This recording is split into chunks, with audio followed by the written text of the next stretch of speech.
I am super excited to spend this time with a wonderful, wonderful woman that's sitting right in front of me. Her name is Becky, and Becky has had quite a fucking amazing part of 2020 that I got to spend with her. So, Becky, tell the folks at home a little bit about yourself. Okay, well, I am an intuitive executive coach for artists, creators, and entrepreneurs. And in another part of my life, I also serve as an executive director for a nonprofit arts organization. Oh, very, very cool. So let's just cut to the chase. So Okay. we've known each other since what, like 2013, I think. Yeah. We met through like an online, I like to call it like an online incubator that was like filled with a couple thousand people. And we connected after a couple of months of being in there together, and we've, remained good friends ever since then, and have had lots of laughs, went on multiple trips together. Mm-hmm. And I was very, very privileged to have you reach out to me earlier this year. Why did you reach out to me, if you wouldn't mind sharing that? Yeah. So I was at a major crossroads. There were two big things happening in my life. I mean, the big thing happening globally is COVID. So there's that. And there's that. So there's the pandemic. That was not even like it was not even like the pandemic has played such a small role in my daily life. But what had happened was my spouse and I were having significant trouble, like marriage ending trouble. And I was afraid, I was insecure, I was pretty much that covers it. Scared those are good. Yeah. Yep, those are it. Those are the biggies. And on top of that, I have been in a day job situation, which is not ideal for me anymore. I'm out. I'm just basically done with it. Like, I've been abused at it, not physically, but emotionally abused at it. Thank you for clarifying. I think that's important. I have not been beaten at this job, just my head and my heart. So I, with the executive coaching, I needed someone to help me. Like, I've just been spinning my wheels for the last 3.5 years on it. And I needed some traction badly so that I can get myself out of that situation. So I needed two things out of our work together. I needed, number one, to either save my marriage or be okay with it ending. And powerful. Number two was to get traction on my business. Like, what am I not doing? Because clearly I was missing something, and I didn't know what it was. And what kind of stuff had you been like? Let's talk about the business thing. So, okay. What did you like envision when you first started your business? What did you do? What did you want to do? What things had you tried? And like, what did spinning your wheels look and feel like? Okay. So I wanted to stay close to my area of expertise, which is nonprofit performing arts. Yeah. And so I wanted to help other nonprofit leaders be better nonprofit leaders, because I found when I became a nonprofit leader, it was really hard. And I was on my own a lot, and I didn't know, like, the craziest shit would happen. I'd be like, fuck if I know how to handle this. No one taught this. This was not in the manual. This was definitely not in the manual. What do I Google for this? Right? I was literally doing it, like Googling, like, how to handle a crazy board member yelling at me, like I'm not laughing at that because that's not funny, but But yeah, I mean, now it's funny. Yeah. But so yeah, I didn't know what to do with that, and so I created what I needed, and from that, I thought the way to grow would be to create a community on Facebook, and so I created a Facebook community. I started a podcast, a weekly podcast. And then I offered my services as an executive coach. Only I wasn't that clear on what, like, were my services coaching? Were they consulting? Was it serving as an interim executive director? Was it fundraising? Was it establishing new nonprofits, like guiding people through that process? Like, it was a whole bunch of stuff that, hey, no one really wanted to pay for. And what makes a business profitable? Money. And if people don't want to pay for it, does that make business profitable? No. No. It makes it done. Oh God, that I've been there. I know Yeah. how shitty that fucking feels. So that sucked. Like that part sucked. So and you said something really smart early on. You said you asked me, do people pay for community? And the answer for anyone who happens to be watching this is no, they don't. Community is just there.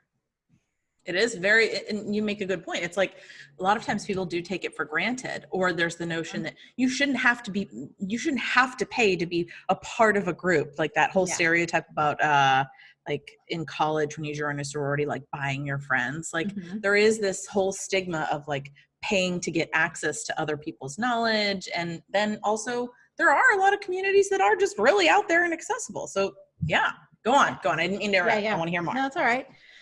So I had tried all those things and was not getting anywhere. I think I had made, each of the 3 years prior, I made less than $2,000 in that business. And that includes public speaking gigs. And you've had some experience in that department. Like last fall, what did you do? Oh yeah, I am a TED speaker.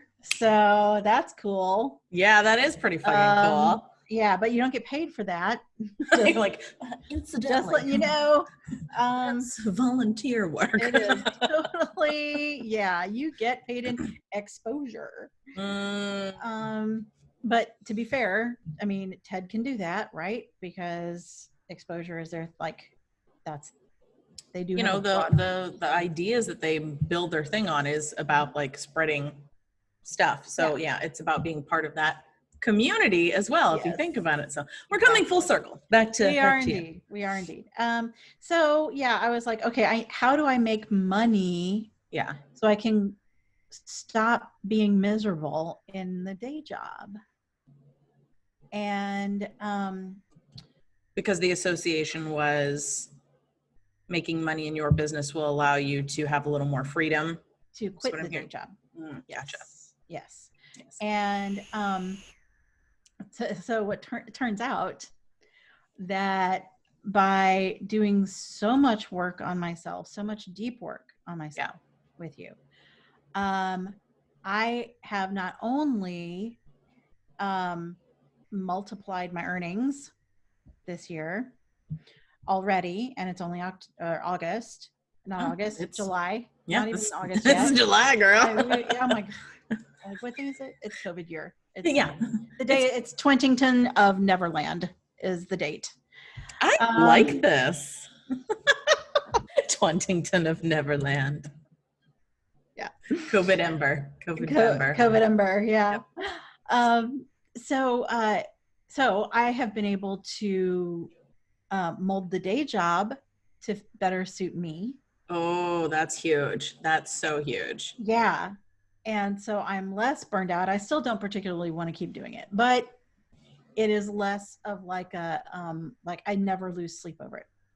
So I think that's really important to celebrate because there's plenty of times that, entrepreneurs are taught to like, you're not an entrepreneur if you still have a day job, or if you decide to take a day job, or if you leave a day job and then go back, like fuck all that noise. Yeah. The reframe there we've also heard is, the day job is bankrolling for your business. Like that's also really nice and wonderful. At the end of the day, to use a day job kind of word, corporate speak, it's there and it's not permanent, and you have a much better support system there than you used to, and you're really good at what you do. But you also sound like you're also very, very clear now on who you are, what you want for yourself, where Mhm. you're going, why you're doing those things, and what your real passion is, like what your heart gets just lit the fuck up about. Is Yeah. that fair? Yes, completely fair. Cool. Very Completely cool. fair. Yeah. Yep. I love this, Becky. Love this so much for you. So some of the things that we worked on, obviously, to get you to this place, and we're only part of the way through that story, so lots more to talk about. You know, certainly, like you said, we did a lot of deep work. So some of the things that we really focused on was like shifting mindset and doing some energy work and clearing old beliefs and systems that were not supportive, and how you related to yourself and to other people, whether they were, you know, personal relationships, professional relationships, or like very acquaintancy, like all of those kind of things. So there was a lot of like cerebral stuff, but also there was like some specific things that I asked you to go do. Like consultatively, I said, you need to start doing X, Y, and Z. Are there any things that you can think of offhand, just having that kind of brought that back up, that were really meaningful in terms of like embodiment activities, things that you had to start doing if you wanted your life to look and feel the way that you came to me saying that you desired? Okay. Yeah. So one of them is structuring my week. Yep. My ideal week. And I do live out my ideal week now. What did it look like before, and what does it look like now? Well, okay, my actual week looked like trying to appear busy. Okay. It looked like, well, especially so we started working together, and then literally 2 weeks later, everything fell apart because of COVID-19.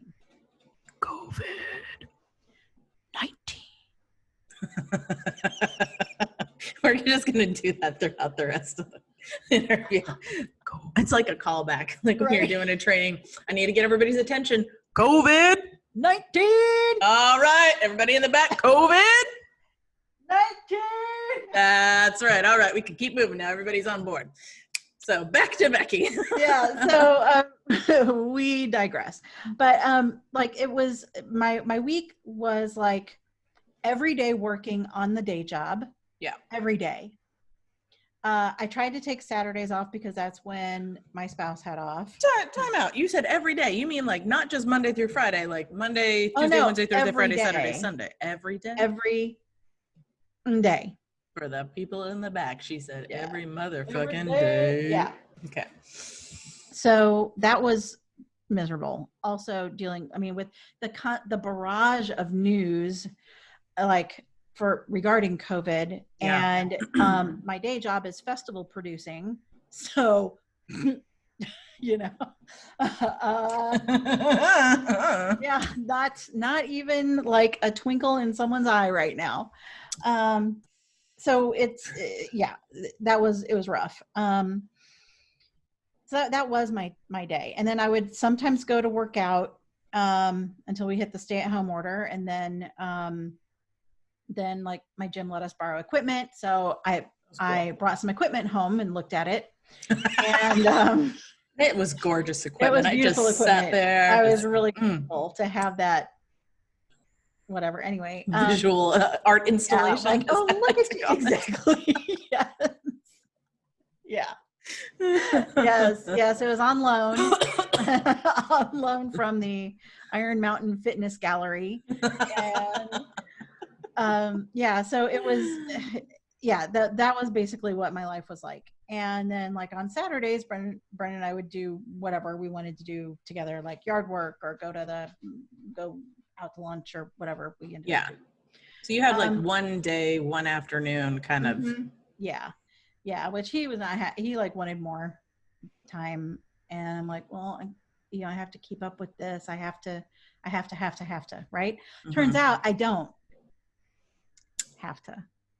Which leads us to what your work week looks like now. So now, are you still working 7 days a week? I do not work 7 days a week. Now, look, no one really needs to know this. Okay, it's just between you and me.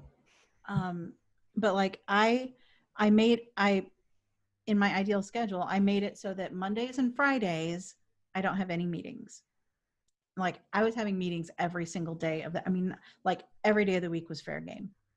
Mondays and For Fridays, people to definitely put not. time on your calendar and say, hey, I need something, Becky. And you Yeah, were like, I'm yours. I'm all yours. I'm going to exactly. do whatever you need. You Whatever jump, you I say, how high? Yeah. So, so definitely not Saturday and Sunday. And then Monday and Friday also, because I mean, I need time to focus on things. I can't be like meetings are draining and They take mostly energy. unproductive. Yeah. So, so I cut out all meetings, and especially on Zoom, because it's like, no, I'm not going to sit in front. I'm not going to sit here while I listen to you um drone on about the latest COVID whatever. Anyway, so I knocked that down to 3 days a week of availability. Very nice. And the thing is, when I'm not producing a festival, I mean, when I am producing a festival, I'm really efficient at my job now. I mean, it's been 21 years of festival producing. That's incredible. Like Yeah. expertise times 100 easily. Yeah. I mean, yeah, I have a lot. I have a lot of expertise in festival producing. It doesn't take me as long to do it. And that was part of the mindset shift that we had worked on, is that I get paid for what I do, not how long it takes me to do it.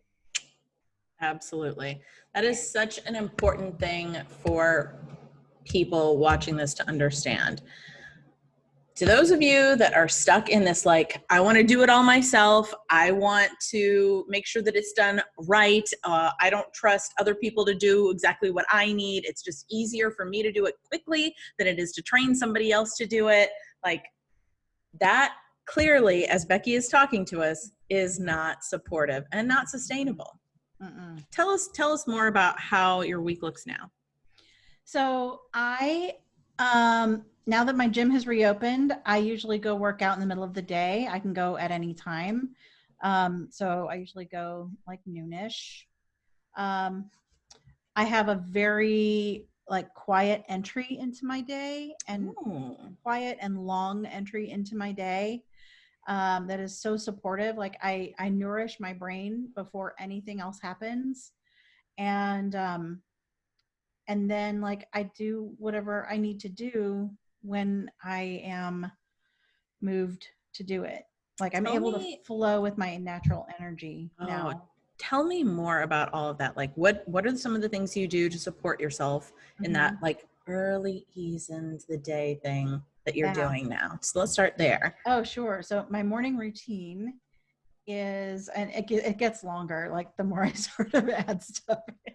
Because it's so good, right? It feels so good. It feels so good to take care of yourself, and like it makes you more equipped and better to do everything else. Exactly. Like everything else is easier and faster. Like, and a lot of the reason why everything else flows more easily is because I'm not fighting anybody. Like I'm not fighting myself. I'm not. I don't care if someone understands my point, and if I don't care if they agree with it. You know, whatever has to happen has to happen. It doesn't matter what I think. There's been a lot of like releasing control. Oh yes, turns out that was the big thing. The big thing. Lesson I learned. I don't know if I wrote that down on the evaluation, but that has been the biggest thing, is releasing control over the outcome and over everything, really. So, okay, my morning routine. I love my morning routine so much. So, and it starts the night before, like with any morning routine. So good. I'm so glad you said that. I make sure, so this is hilarious. I'm currently working with 3 different journals. I've got like the one with my schedule in it. I've got the one where I'm dealing with a whole bunch of shit, and so I didn't want it to clutter energetically, this one. Oh, that's so smart. I love how you're taking care of yourself. Thank you. And then I've got my other journal, which is almost empty, which was the journal dedicated to us working together. And I'm literally on the last like 2 pages of it. I'm like, wow, that worked out well for me. How beautiful. So I set out my journals because something comes up for me in my morning routine, like in meditation. So I make sure the journals are like ready to go with a pen. I have a bottle of, it's a 24-ounce bottle of water with lemon and sea salt that I set out on my desk. Like this is my sacred space right here, my home office. And so I set all those things out, so I'm ready to go. And when I get up, the first thing I do is I keep the little red journal right now by my bed. Mm-hmm. And the first thing I do is write whatever came to me in my sleep. And then I come in here. I drink water. I take a supplement to help with the immune system. They do not sponsor this interview, just I so take everyone's a clear. supplement, a glutathione supplement to help with my immune system, and I drink like at least half, sometimes like 2/3 of that bottle of water. And then I sit down and meditate for anywhere between 20 and 25 minutes. It just sort of naturally happens that length. And I do still set it. Sometimes I'll set a timer just because I don't want to go over. And I always, sometimes I'm curious about how, like, maybe I feel like an extended meditation. So I'll turn on the stopwatch. I'm just curious how long I'm there. But I'm not like a slave to the timer. It's whatever I need. And when I sit down to meditate, I ask for guidance from my like divine support team. And I have basically one or two questions every day. What do I need to know today? What's the next right step? Is that something that you would do like when you first started your business 3 years ago? Or no, I would be like, I need to know very specific, like I need to know, what should I be posting on Instagram at noon today so that I can get more listeners to my podcast. Or nothing. Like I wouldn't ask anything and just sit there and just sit there, with like, because I do a sort of transcendental meditation. So with the whatever the sound in my head, I would just sit there and let that play in my head. And but now I ask and I get answers, which is really cool. And I started doing that because I guess it was January. I started doing some third eye opening work. I can't remember exactly when that was. And I was starting to receive more information. Yeah. And I was like, oh, these are things I can use. How cool. What is happening here? And why have I not leveraged this before? Exactly.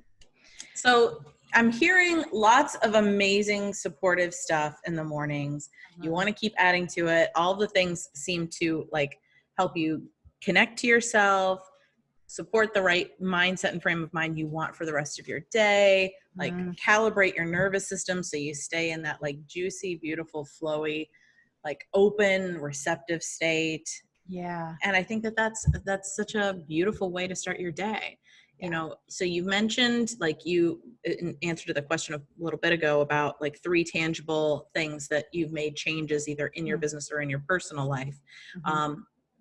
The schedule kind of has a crossover for both. Is there anything specific in your business that you've changed to help bring forth what you're looking for from it? Yeah, I have learned how to talk about my business and how to magnetize myself to my soulmate client. What does that mean to you, Becky? Magnetize yourself. Yeah. Sounds well, yeah, because I felt like I was chasing people before, and now I'm more about, hey, here's my beautiful life. Here's your beautiful life. Here's something magical, like the day that I got to spend with a blue jay, a baby blue jay. Like, here are all these beautiful things. Don't you want this for yourself? I want this for you. Message me. So the previous behavior you said was chasing people. That's what it felt like. Yeah. So what did that look like tangibly? It looked like I was sort of beating people up, I think. Like I was sort of like, I wouldn't, maybe aggressive. I was probably aggressive. Like, you need this and you're doing this wrong. And, like it, and plus I was going after the wrong, like I was not going after people who ended up my client changed. My soulmate client changed. Yes. So Yes, they did. Yes, they did. difference. I mean, I still like, yeah. So it's no longer nonprofit leaders, although, I mean, if they want to, that's fine, but I'm not lowering my price for it. It's about, it's more about like working with creative people, because like, That's who fucking excites you. that, That's who yeah, you've that's who I loved your whole love. life. Yeah, that's who I love. I love creators and artists, and I've always worked as one in support of them. So What did, for people that aren't familiar with like your life prior to living where you live now and doing yeah. what you do now, you also used to live in Chicago. Mm-hmm. Just as a quick snippet, like what did your life look like there in terms of professionally? Like what people that know you from back then, what do they know you for? They know me for helping produce the Chicago Improv Festival, for being a live event producer, for running outreach tours for Lyric Opera of Chicago, production managing Lyric Opera of Chicago and Chicago Humanities Festival. And I was the artistic director of a small theater company called Appetite Theater, directing plays and readings. So it only makes sense that like you've come home to yourself. Yeah. And come back and integrated like that part of your life with the part of you that loves and supports and nourishes yourself now, and how that can better help those people that you've always loved. That is just so incredible. And the people that are working with you now, because you've had some of your best months during our time of working together. I think that deserves a story all unto its own. Like you mentioned before, what you were receiving financially, what the abundance looked like prior to 2020 or even our working together. What amazing major milestones happened financially for you as a result of our working together? So yeah, in our time together, I signed 2 contracts totaling $9,000, and I became the official executive coach for a virtual staffing agency. Becky, I am so fucking stoked. Like they realized that for them to make money, they need their people operating at their peak, and for the people to operate at their peak, they need to go through coaching. 110%. I think what you just said too, like you've also clarified not only like who you really want to work with, but also what you really want to do. Like you said before, was I a consultant? Was I an interim employee for them? Was I helping them learn things? Like, so what do you do now? Like wholeheartedly, unabashedly, like what do you do in your amazing self? So I am an intuitive executive coach. That is so incredible. That is so incredible. How did you come to own that title for yourself? Well, it was, executive coaching came easy to me. It was just a matter of paring away everything else and being like, no, I can actually do this all the time, because this is what makes me happy. Like, I don't want to write grants for people. I don't want to do any of the other things I was thinking I would do. I don't want to be someone's interim executive director. That's not fun, and it's stressful.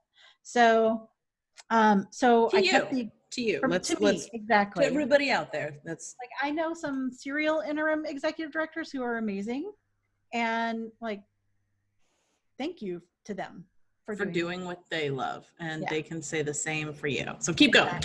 Yeah. So the intuitive part came actually like yesterday. Wow. I wrote down intuitive executive coach, because I feel like that it describes my process better. That I don't have a set, like, here we do this now, and then we do this, and then we do this. Even though my coaching does sort of follow a mantra, it's fluid. The mantra is just there as a North Star. Like if we ever kind of hit a point where it's like, ooh, we're stuck somewhere. Okay, let's go back to the mantra and be like, okay, what do we need to?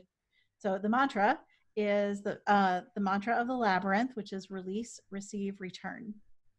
I remember the day that came forth on our call for you. And it was so incredibly aligned and exciting to just see, like, this is what your coaching package is going to be. It's incredible because it's you. It's absolutely you. And that's what all of your clients get to receive, is you being absolutely you. Mm-hmm. What a privilege. What a privilege. Yeah. I love hearing about all of these things. I think it's so important to, like, really sink into all of the wins. Like, so let's pivot just a little bit, because like you said, it's July now. Like, we certainly didn't think we'd be where we are today in terms of like the year and COVID and all that stuff. The big festival I produce is supposed to open tonight. Wow. That's something. I think that's really fascinating and interesting, actually. I just realized that too. I'm like, surely we're getting close to, oh my God, it's today. And what a gift. So let's springboard off of that, actually. So typically you would be in festival season, and certainly there's something to be said about finding like the silver lining and things, or looking for the redemptive thread, or whatever language there resonates with you. There's so many things that I know we've all talked about that we've received as a byproduct of COVID. Is there anything that you can think of right now that really was a gift indirectly from this season of having to pull back and go inward and unplug from some of the normal, or rather standard or typical types of way of living and doing things? Because working together was not like, oh, COVID's here, oh, these other things are going on, I definitely need help now. You reached out to me before COVID was a thing. It just happened to line up at the same time. Yeah. Which is a hard thing maybe to think about, like, oh my gosh, I came to you for these things in a normal situation, and now we've got like this bomb that just got dropped. Well, I think though that says a lot about listening to yourself and how things happen and unfold exactly as they need to for you, even though it might be unpleasant. Like, everything lined up for us to be able to work together, and little did we know how needed that was going to be. So true. In so many in ways we never expected. Absolutely true. So I'm glad I listened to my intuition and that everything lined up. And so gifts of COVID. Really, I mean, it really is the gift of pause, because we had to pause the festival this year, reschedule another aspect of it to the fall. So that basically cleared out all the time for me to be able to work on myself. And gave me the leeway, like that working from home instead of from our office, meant that I could reclaim my time in a way that I really needed to. So those would be the main things. I think that's really incredible to hear you say, that the gift of pause, like, what that tells me is, like, you are like the poster woman for somebody who was like frustrated AF with so much, and things were happening externally, just coming at you, that you had no like control over, and you were kind of, backed into a corner, so to speak.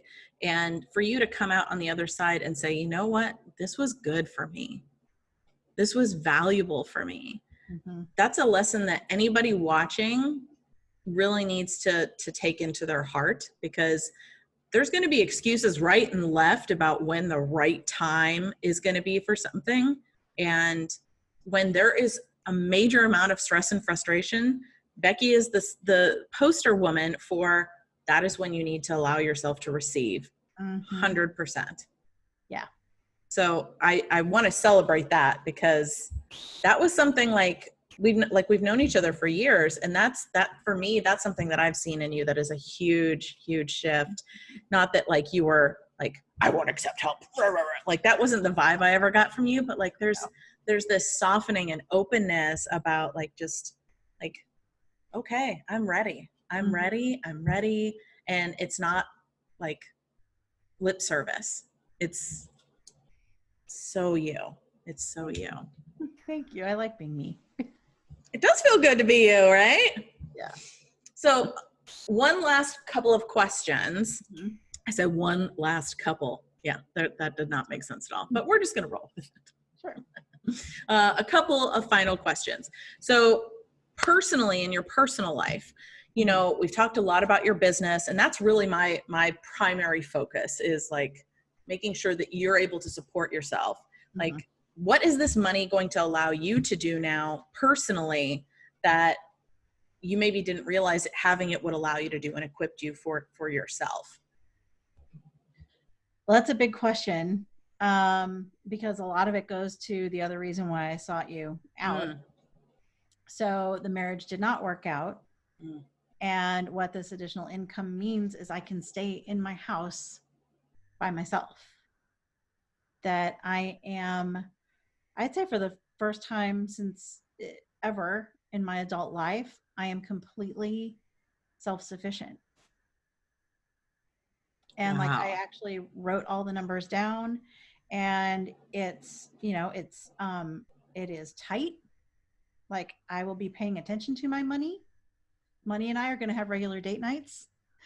But it's not impossible the way it would have been before. And that's also due to the mindset work that you've done too. Like, you've invested a lot of time and energy in rewiring your relationship towards money. You said something so powerful a couple of weeks ago to me about how you had treated money like a bad boyfriend. I did. Yeah. I ignored my money. I was like, I'm just going to ignore you until I need something. And then I'm going to come running. And then I'm going to be mad that you're not there for me when I need you. That was exactly my relationship with money. And now money and I check in with money every morning. I say hello to it as part of my morning routine. Oh, that's cool. I like open up all my accounts. I'm like, hello, money. Oh, hello. You're looking good. Thank you so much for being there for me. Like, I literally do that every morning now. That's incredible. And like I said, we have date nights because sometimes you got to catch up on stuff. So instead of like, I have to pay bills, I have date night with my money. That's such a powerful reframe. Like, and stuff. Your relationship to your money is like on fucking fire. Yeah. Dude. So yeah, like you are very, very close to hitting your first 5 figures in cumulative sales. And one of the other things you said recently too was how like you hadn't really like set up the business to be a business to support you. And now you are a business. Like you've done a number of things. Like if you could list them out right now, do you remember all the things that we talked about having you do? Oh yeah. So I filed my LLC, opened my business bank account. I have a virtual assistant. I have a Wave account set up. I like forward all my receipts and stuff to her. She does all that stuff for me. I've delegated out the things that I don't enjoy, that don't light me up. I don't have to do. In fact, I still have the list of like the things that I should not be doing. Like, I don't have to do them. Someone else can do them. Somebody that loves them just as much as you love doing these things. There are people out there that want and love to take that off your hands. That is so amazing. Yeah. And I allow them to do that. What a gift. What a gift you are to your clients and to the people you're now equipping to live out their dreams. Like, the woman that you are sitting here today is like supercharged compared to the woman that called me up, you know, a few months ago. Yeah. If there is one thing that you could say to that woman from back then that was believing that they had to go it alone, believing that it was just, this is the way things are, and I don't know what to do next. And, you know, feeling like you're in your own inner Groundhog Day, so to speak, of like every day is the same and I hate every single day and I don't know how to change anything and nothing changes. And every day the alarm clock goes off and I just want to throw it across the room and just go back to sleep. Like, what would you say to that woman today? Ooh, I would tell her that when she can let go of control, when she can release control, she makes exponentially more room for miracles to come in and for magic to happen. And that's why I got into theater to begin with, because it's fucking magical to see all. You have no idea it's going to come. You're sitting in tech rehearsal, everything's shitty, people are angry, and then on opening night somehow it magically is a beautiful show and an audience experience. And you know, it's the same thing with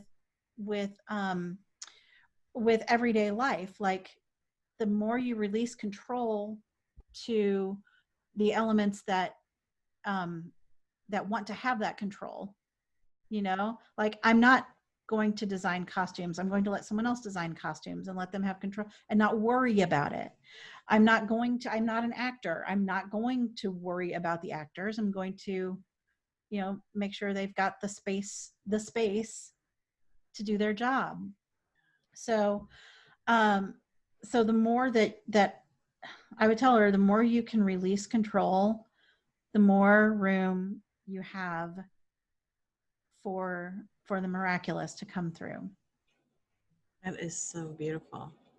It sounds like what you did was make some like clear decisions for yourself. What are some of the things that you would encourage that Becky, or someone who's watching who feels like that Becky, to decide for herself? Oh man. Decide that you are worth it. That was one of the very first things that we talked about, was worthiness. And one of the exercises you gave me early on to list out like the unsupportive beliefs or things that I tell myself, and then counter it with a supportive statement. Yeah, I still listen to my wealth consciousness affirmations that I recorded based on that. And I would tell me, or whoever might be watching this, that like, once you make a decision to do this, everything falls into place. Everything you need falls into place. Even if you don't believe me, I don't know what to tell you. It just does. Like it did for me, and there was no reason why it should have. That's the whole thing. Like, there's no reason why any of this works except magic and miracles, and like, there's no reason for it. Except that it does. Yeah. Exactly. There's no reason except that is how it works. What a gift. Thank you so much for sharing all of your journey tonight, and the stories, and celebrating like the woman that you're continuing to become, and all of the incredible accomplishments that you've had in like your personal life, like how you take care of yourself every day and every week, and how you're taking care of yourself financially and your relationship to money, and your vision for yourself for the future. Like, what is it that you want for yourself a year from today? Like, this Becky that's here now, because of the work that she's done, what does she want her life to look like a year from now?